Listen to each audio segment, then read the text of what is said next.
संशोधन प्रस्ताव रखने का आपने मुझे अवसर प्रदान किया।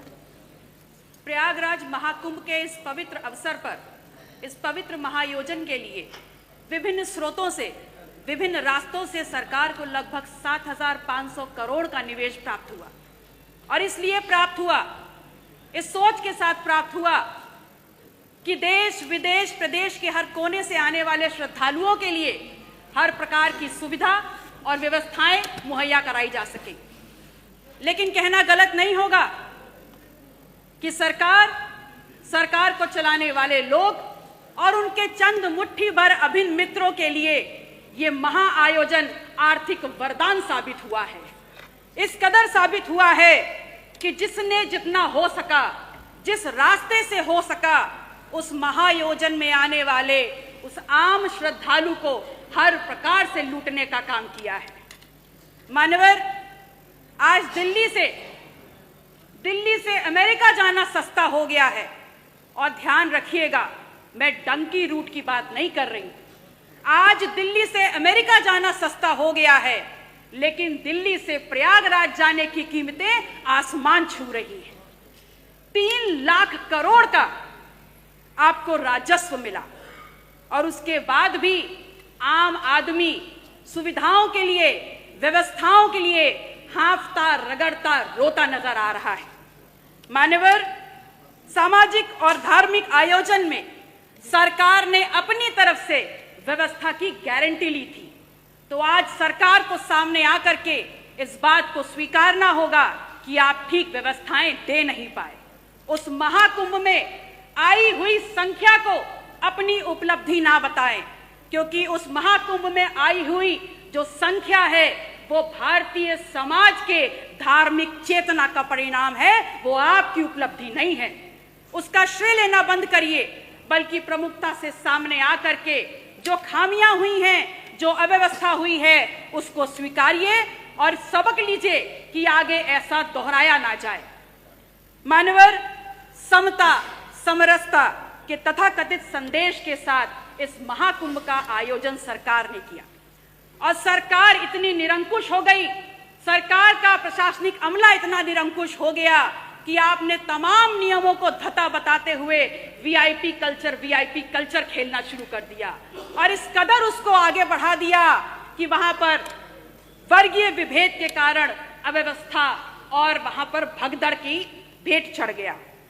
आम जन की आस्था, आम जन की भावनाएं के साथ जो खिलवाड़ हुआ है वो महज निंदनीय मात्र नहीं है, बल्कि एक पाप है। और वो पाप इस कदर है कि किसी भी प्रकार से स्वयं मां गंगा भी उसको नहीं धो पाएंगी। कितनी देर में आएगा? आप कह रहे हैं कि विपक्ष धार्मिक आयोजन महाकुंभ पर राजनीति करता है, तो एक छोटा सा सवाल आपसे पूछ रही हूं कि ये बताइए, 22 जनवरी 2025 को जब संपूर्ण मंत्रिमंडल परिषद की वहां बैठक आपने आयोजन की थी, तो क्या आप मंत्रिमंडल के लोगों को ले जा करके वहां भजन कीर्तन करा रहे थे? वो भी तो एक राजनीतिक बैठक थी ना।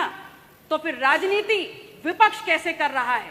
असल में राजनीति कंप्लीट 100% शुद्ध राजनीति तो आप कर रहे हैं, और उसमें भी इस कदर राजनीति कि आपने वहां पर भी, उस पवित्र स्थल पर भी पिछड़ों को पीछे ही छोड़ दिया।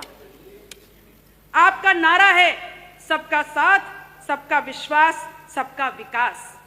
तो अगर बात विकास की है, अगर बात विश्वास की है, तो फिर ये बताइए कहां है विकास, कहां है सबका साथ और कहां है विश्वास?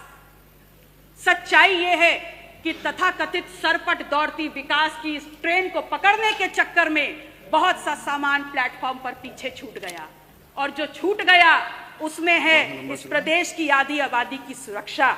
जो प्लेटफॉर्म पर छूट गया वो है नौजवानों की नौकरी का सपना, और जो पीछे छूट गया उसमें है शब्दों की मर्यादा और हमारा अदब। शायद इसीलिए उस दिन सदन में जब विपक्ष के द्वारा विधानसभा की कार्रवाई में उर्दू को सम्मिलित करने की बात की गई, तो यहाँ पर अशोभनीय और असंसदीय भाषा का प्रयोग किया गया।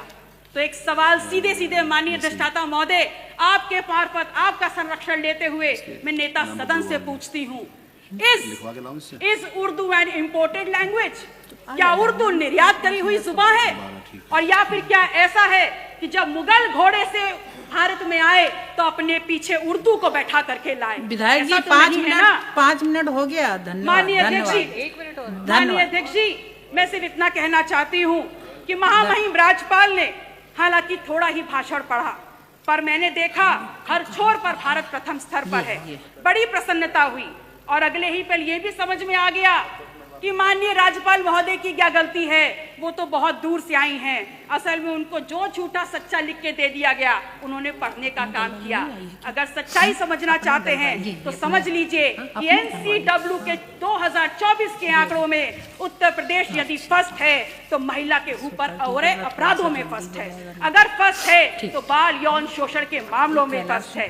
कल प्रदेश के मुखिया जब सदन में बात कर रहे थे तो कुंभ में हुई दुर्घटना पर षड्यंत्र की उन्होंने एक तरफ इशारा किया। उन्होंने बताया कि खिलाफ साजिश हो रही है उनकी सरकार के और उनके खिलाफ। तो ये सवाल सिर्फ उनका नहीं है, पूरे विधायक जी धन्यवाद। मैम 30 सेकंड खत्म हो रहा है। लास्ट माथे पर कलंक लगा है। यह सिर्फ सरकार को बदनाम करने का शिकंजा नहीं है, अपितु ये समूचे उत्तर प्रदेश, पूरे सदन, चाहे पक्ष के लोग हो चाहे विपक्ष के लोग हो, ये पूरे उत्तर प्रदेश की गरिमा पर प्रहार है। कुंभ ना सरकार का आयोजन है ना भारतीय जनता पार्टी का आयोजन। ये कुंभ भारत की सांस्कृतिक विरासत है, भारतीय समाज के विभिन्न आध्यात्मिक विचारों का आयोजन है और उत्तर प्रदेश सदैव इस आयोजन की आने वाले श्रद्धालुओं की मेजबानी करता रहा है। और अंत में मैं सरकार से मांग करती हूँ कि जो लोग भी षड्यंत्र में शामिल हैं उनके नाम सामने लाए जाएं, उनको कठोरतम सजा दी जाए। माननीय अधिष्ठाता महोदय, समय की बाध्यता है, मैं आपसे निवेदन करूंगी कि अपने क्षेत्र सिराथू से संबंधित जितने भी प्रस्ताव हैं मैं टेबल कर रही हूं, कृपया उनको मेरे वक्तव्य के साथ जोड़ने का कष्ट करें। नमो बुद्धाय, जय संविधान।